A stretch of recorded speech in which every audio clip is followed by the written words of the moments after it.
Pang salubong. Sa ngalan ng Ama at ng Anak at ng Espiritu Santo. Amen. Mga kapatid, tayo ay naririto ngayon upang makiisa sa mahabang tradisyon ng Katolikong Pilipino, ang salubong.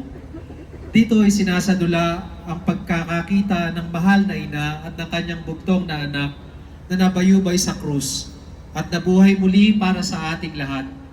Sa pagsasalubong, ipinahayag nating mga Pilipino na ang pinakamabisang daan patungo kay Kristo ay sa pamagitan ng kanyang mahal na inang si Maria. Mga kapatid, sandali tayong manahimik at tumawag kay Maria upang tayo bilang isang bayan ay mabiyayaan ng pagkakaisa bilang isang katawan ng Panginoong muling nabuhay at nasa ating piling.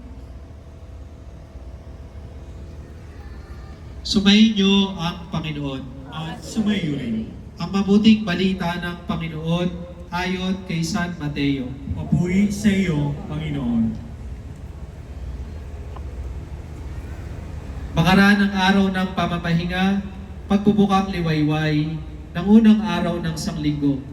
Pumunta sa libingan ni Jesus si Maria Magdalena at ang isa pang Maria. Biglang lumindol ng malakas.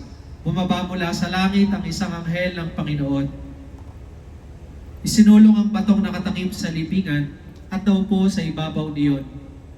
Ang kanyang mukha ay nakasisilaw na parang kidlat at kilap ang kanyang damit. Nanginig sa takot ang mga bantay at nabulagtang animoy patay nung makita ang anghel.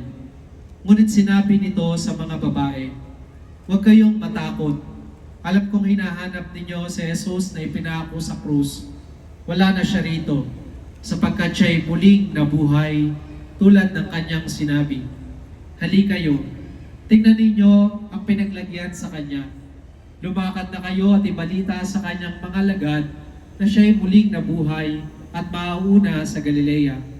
Makikita ninyo siya roon. Tandaan ninyo ang sinabi ko sa inyo." At dali-dali silang umalis ng libingan. Pinagharian sila ng magkahalong takot at galak, at patakbong nagpunta sa mga lagad upang ibalita ang nangyari. Ngunit sinalubong sila ni Jesus at binati. At lumapit sila. Yakap ang kanyang mga paa at sinumpa siya. Sinabi sa kanila ni Jesus, "Huwag kayong matakot. Humayo kayo at sabihin sa mga kapatid ko na pumunta sila sa Galilea at makikita nila ako roon." Ang mabuting balita ng Panginoon. Pinupuri ka namin, Panginoong Hesukristo. O Mariang mapagsinta, puso mo'y tigib ng dusa. Pitong balaraw ang umasinta. Huwag ka nang magmaliw. Ang luhay punasan na. Ang iyong anak ay narito na. Nabuhay siyang maguli upang ikaw ay makasama. Nang malabas na sa hukay at si Jesus ay nabuhay, ang una niyang ginalaw ay ang inang namamanglaw, inaliw sa kalumbayan. Doon nga sa sinakulo ay pinaroonan ni Kristo at binati ng ganito, "Yaong inang manglulumo, lumbay ay di mamagkano."